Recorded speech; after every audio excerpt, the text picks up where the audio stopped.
السلام عليكم ورحمة الله وبركاته. أسعد الله أوقاتكم متابعينا، إن شاء الله الكل بخير وصحة وسلامة. اليوم فيديو مالتنا جدا ممتع وحلو، هو عمل الفطائر. هاي الفطائر الهشة مثل القطن، عجينة رهيبة. أتمنى أنه تعتمدوها بكل معجناتكم. عندي هناك كيلو من طحين الفاخر منخول، وظرف من الخميرة راح أستخدم، وظرف من البيكنج باودر.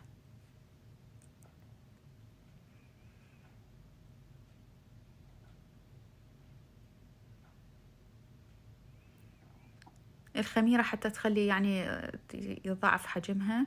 عندي هنا نص كوب من الزيت، ونص كوب من اللبن الزبادي، وبياض بيضتين، هاي كلها بدرجة حرارة الغرفة. 5 ملاعق من حليب الباودر تنطيها الطعم الطيب ويعني تحسن الطعم، وملعقتين من السكر، وملعقة صغيرة من الملح. وعندي هنا 500 مل من المي الدافي، يعني مقدار كوبين. المية نضيفة بالتدريج. هذا اللبن طبعا لازم بدرجة حرارة الغرفة. بياض البيض أنا مو الصفار، راح أستخدم التلميع المعجنات، فالبياض يعني قد أحسن ما أتلفه فأخليه ويا العجين، أيضا ينطيه طراوة للعجين. عندي المي هنا، الملح أتركه ينعجن، بعدين يلا أضيف الملح. المي نضيفه بالتدريج، أشوف إيش قد تحتاج مي وأضيف لها، يعني حسب الطحين اللي إحنا يعني دا نستخدمه.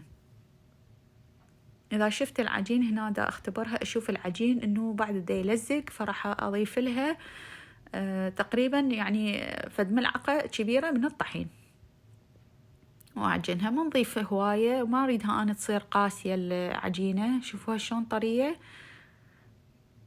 يعني تقريبا هالشكل تلزق بس خفيف. غلفها بنايلون وأدثرها، أتركها تختمر لأن يضعف حجمها. أبدي أشتغل بيها، أشكلها على شكل أقراص شنق، أشنقها، أدهن الصينية اللي أستخدمها بالزيت وأبدي أشنقها أقراص متساوية، يعني بكيفكم. هاي طريقة التقطيع.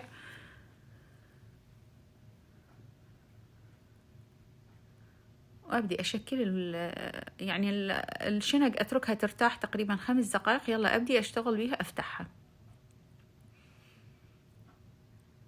راح أفتحها بهالطريقة وأضغط عليها. راح أحشيها جبن. الحشوة تستخدمون الحشوة اللي أنتو تعجبكم، بس طبعا بالجبن هي يعني كلش طيبة، لأن تفيد أولاد بالمدارس، بما أنه يعني راح تبدي المدارس قريبا، تنفعهم يعني ياخذوها وياهم للمدارس، تنفعهم يتريقون بيها. طعمها العجينة كلش طيبة. ممكن استبدال الزبدة، العفو الزيت بالزبدة، أيضا هم يعني تزيد الطعم، بعد تنطيها طعم أطيب. هاي العجينة اعتمدوا عليها بكل معجناتكم، طعمها جدا جدا طيب. هاي هم خليت لها زبد وهالشكل.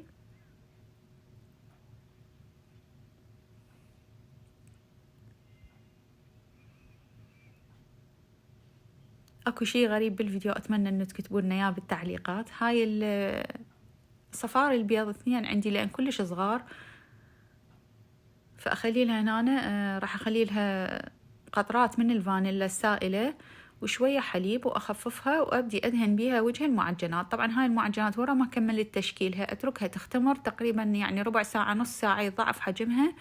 بعدين ادهنها بالبيض وادخلها الفرن حامي درجة حرارة 250 من اعلى واسفل لما تستوي. وهاي يكون شكلها اول ما تطلع من الفرن مباشرة ادهنها بالزبدة. انا عندي هذا السبراي مال الزبدة،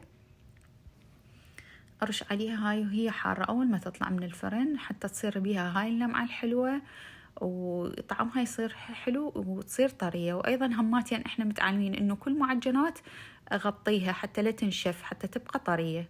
شوفوا لي اياها شلونها، طبعا حارة ما اقدر الزمها. هذا الفيديو بصراحة يعني قديم، ومدى ترهم انه انزل لكم اياه، بس هسه بما انه هو وقته المدارس جاية على الابواب حتى تستفادون من الوصفة. يعني لو قد ما اقول لكم انه هاي الفطائر طيبة ما اقدر اوصفها. جربوها وكتبوا لي بالتعليقات رأيكم بيها. اتمنى انه يكبر هذا الفيديو وينتشر وتستفادون من هاي الوصفة الرائعة. هذه حتى ممكن نقدر نفرزها ومن نريد نستخدمها انه بس نحميها بالمايكرويف او نتركها بدرجة حرارة الغرفة وتذوب، ونستخدمها بكل يعني جدا طيبة، ما تتلف، لا تخافون عليها، حتى تبقى بالمجمدة ممكن تبقى فترة طويلة، شهر شهرين عادي. أتمنى عجبتكم الوصفة. إذا عجبتكم لا تبخلون علينا باللايك ومشاركة الفيديو بين أصدقائكم. إذا كنتوا جداد على القناة وهاي أول فيديو تحضرون به القناة، أتمنى اشتراككم بالقناة وتفعيل صوت الجرس حتى يوصلكم إشعار بكل مرة ننزل به فيديو جديد. اللي يجرب الوصفة أتمنى يكتب لنا رأيه بالتعليقات حتى يشجع البقية على يعني تجربة هاي الوصفة الحلوة. شوفوها شلونها قطن وخيوط، يعني تجنن هاي الوصفة. ترى مو بس شكل، طعمها كلش طيب. هاي وصفتنا لهذا اليوم. أترككم في أمان الله، مع السلامة.